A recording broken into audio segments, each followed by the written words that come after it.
महाराष्ट्र लोकसेवा आयोगाची जी पूर्वपरीक्षा येत्या 4 जानेवारीला होणं अपेक्षित आहे. तर त्या परीक्षेच्या संदर्भात ही बातमी आहे.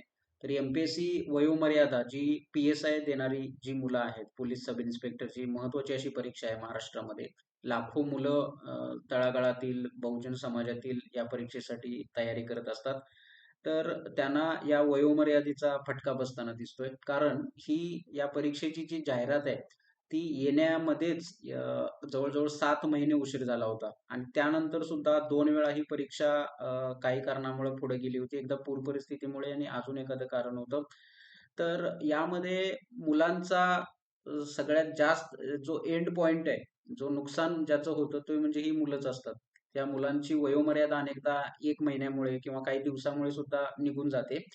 तर आयोगानं काय केलेलं आहे, की या परीक्षेचा जो दिनांक आहे ठरवलेला, तो 1 नोव्हेंबर 2025 पासून ते वयोमर्यादा काउंट केली जाणार आहे. पण हे पूर्णपणे चुकीचं आहे.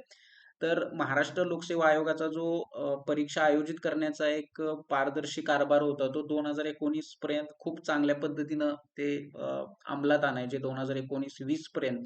पण त्यानंतर काय झालं समजत नाही, की एम-पी-एस-सी मध्ये खूप चुकावर चुका होतात. मुलांना अनेकदा आंदोलनं करावी लागतात, रस्त्यावर बसावी लागतात, परीक्षांचा अभ्यास सोडून आणि निकाल लागल्यानंतर सुद्धा भरपूर अशा गोष्टी जसे की समांतर आरक्षण असेल किंवा इतर आरक्षणचे विषय असतील, त्यामुळे मुलांना कोर्टामध्ये सुद्धा लढा द्यावा लागतो. साध्या प्रश्नपत्रिका जरी असल्या तरी त्यामध्ये सुद्धा अनेक चुका असतात. त्या चुकांच्या विरोधात जरी आम्ही प्रत्येक न्यायालयामध्ये मुलं गेली तरी पण तिथं त्यांना न्याय भेटत नाही. तुम्ही जर बघितला तर ती 2022 ची राज्यसेवा पूर्व परीक्षा होती. त्याच्यामधले जे पिट्युटरी ग्लँड सारखे जे त्रिकालाबाधित सत्य असलेले प्रश्न आहेत, ते सुद्धा आयोगानं चुकीचे दिले होते आणि त्याच्यावर आयोग शेवटपर्यंत ठाम राहिलं होतं. म्हणजे सायन्स सारख्या विषयामध्ये सुद्धा अ, तुम्हाला सत्य कळत नाही की नेमकं काय आहे. तर अशी एकंदरीतच अधांतरी कारभार असण्यासारखी परिस्थिती सध्या आपल्या महाराष्ट्रामध्ये दिसते आणि यामध्ये भरडला जातो ना, तो फक्त आपल्यासारखा विद्यार्थी. कारण यामध्ये चूक अशी काही नाहीये. कारण परीक्षेचं जे शुल्क आहे, प्रत्येक परीक्षेसाठी एक वेगळं शुल्क भरावं लागतं मुलांना. तर राजस्थान सारखं राज्य असेल किंवा केरळ, तामिळनाडू सारखी राज्य इतकं किफायतशीरपणे आणि एकदम चांगला पारदर्शी कारभार त्यांच्या परीक्षा पद्धतीमध्ये असतो. तसं आपल्या महाराष्ट्रामध्ये दुर्दैवानं होतच नाही. आता पुढे जर तुम्ही बघितलं ना, तर ही जी PSIची जी परीक्षा आहे, त्याच्यामध्ये एक महत्त्वाचं लक्षात घ्या. ही परीक्षा PSIची देणारी ही मुलं ही ग्रामीण भागातील असतात. अनेक मुलं खूप वर्षापासून अभ्यास करत असतात. त्यांच्या स्वप्नावर हे पाणी पडल्यासारखं गोष्ट आहे. आणि दुसरा मुद्दा असा, की यामध्ये राजकारणी लोकांची पण चूक आहे. कारण राजकारणी पण आहेत, एम-पी-एस-सी आयोगाच्या पण काही चुका होतात. काही वेळेला निसर्गाच्या सारख्या आपत्ती येतात, पूर परिस्थिती निर्माण होते किंवा इतर काही गोष्टी असतात, त्यामुळे पण हे असं होतं. तर यामध्ये काय आहे, की आयोगानं ठाम राहिलं पाहिजे. परीक्षा त्या वेळी घेणं हे गोष्टीचं आहे. पण सध्या इतरांच्या चुकीमुळं जर विद्यार्थ्यांना नुकसान होत असेल, तर नक्कीच PSIसाठी वयोमर्यादेची अट ही शिथिल केली पाहिजे किंवा त्यांना अजून 1 वर्ष संधी याच्यामध्ये देणं गरजेचं आहे. दुसरं जर तुम्ही बघितलं तर राजकारणी जसा विरोधी पक्ष बळकट असायला पाहिजे. याबाबतीत त्यांनी जसं आंदोलन करायला पाहिजे. ते काहीसं होताना दिसत नाहीये किंवा झालं तरी त्या आंदोलनाकडे दुर्लक्षच करायचं असं एक अ, सत्ताधारी पक्षाचा एक सध्याचा व्ह्यू तसा त्या पद्धतीनं दिसतोय किंवा आंदोलनं म्हणजे हे जाणीवपूर्वकच अशा गोष्टी निर्माण होतात की यातून एक प्रकारचा संतोष वाढावा आणि काही काळानंतर किंवा काही दिवसानंतर मग तो प्रश्न तात्पुरता सोडवून टाकायचा आणि बघा आम्हीच हे प्रश्न सोडवला, सरकारनंच हा प्रश्न सोडवला अशी एक त्याचा आणि दिंडोरा पिटवायचा असं एक गोष्ट आपण बघू शकतो. तर हे असं होत राहतं. यामध्ये विद्यार्थी भरडला जातोय. कारण पुण्यासारख्या ठिकाणी पूर्वी सदाशिव पेठेमध्ये अभ्यास करायला येणारी जी मुलं असायची किंवा आज सुद्धा भरपूर मुलं येतात. तर त्यांना याचा खूप आर्थिक चणचण असते. तर मुलांनी सुद्धा परीक्षेचा जो बी प्लॅन असतो, की एम-पी-एस-सी परीक्षा म्हणजेच अंतिम सत्य वगैरे जे काही आपल्या मनावर बिंबवलं गेलं.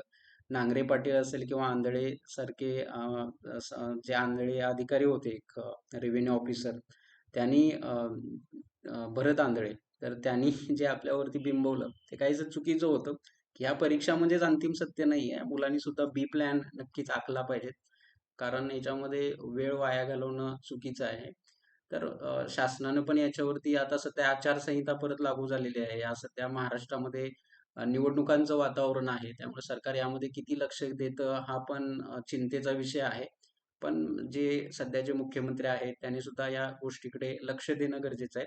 कारण सध्या Twitter असेल, Telegram असेल यावरती प्रत्येक ह्याच्यावरती हा विषय जोर पकडतोय आणि प्रत्येक वेळी ही अशी वेळ येते, की मुलांना आंदोलन करावं लागतं, Twitterवरती वेळ द्यावा लागतो आणि मूळ त्यांचा जो अभ्यास असतो तोच कुठेतरी बाजूला पडलेला असतो. तर याच्यामध्ये बघा अजून एक म्हणजे तुम्हाला सांगण्यासारखं असं आहे, की हे जी न्यूज चॅनेल आहेत खरं म्हणजे यांना अ, अ, कोणताही ताळमेळ नाहीये किंवा कुणाचं या न्यूज चॅनेलवरती काहीच अ, बंधन नाहीये. म्हणजे आता अजून एम-पी-एस-सी आयोग जो घटनात्मक आयोग आहे त्यांच्याकडून 4 जानेवारीच्या परीक्षेबद्दल कोणतीही बातमी आलेली नाहीये पुढे ढकलण्याबद्दल किंवा कोणताही असा जी-आर आलेला नाहीये, अधिकृत जी-आर. तरी सुद्धा या टीव्ही 9 मराठी या न्यूज चॅनेलनं इथं जी जी बातमी दिलेली आहे, ही खरं म्हणजे दिशाभूल करणारी बातमी आहे. तर अशा बातम्या देऊ नयेत त्यांनी आणि थोडं पण याचं गांभीर्य ठेवलं पाहिजे. आपल्या या सर्व लोकशाहीचा जो एक स्तंभ आहे, त्या ह्याच्यामधून. आता अ, ही तर बातमी आहेच. तर बघा जी 2024 ची महाराष्ट्र राज्य सेवा परीक्षा झाली होती. संयुक्त पूर्व परीक्षा झाली होती.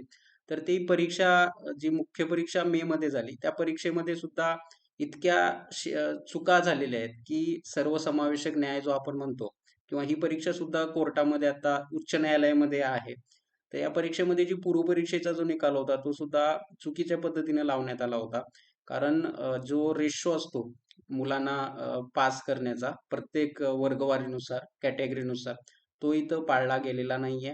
असताना आणि ही परीक्षा कायद्याच्या कचाट्यात असताना सुद्धा ही परीक्षेचा निकाल, या परीक्षेचा निकाल खूप घाईगडबडीत लावण्यात आला आणि त्यामध्ये सुद्धा त्यांनी खूप चुका केलेल्या आहेत.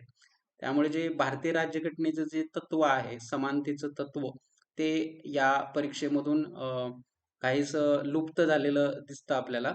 त्यामुळे ही परीक्षा सुद्धा अशा परीक्षा प्रत्येक परीक्षेमध्ये काही ना काहीतरी फॉल्ट आहे आणि प्रत्येक वेळा ती कचाट्यात अडकते कायद्याच्या.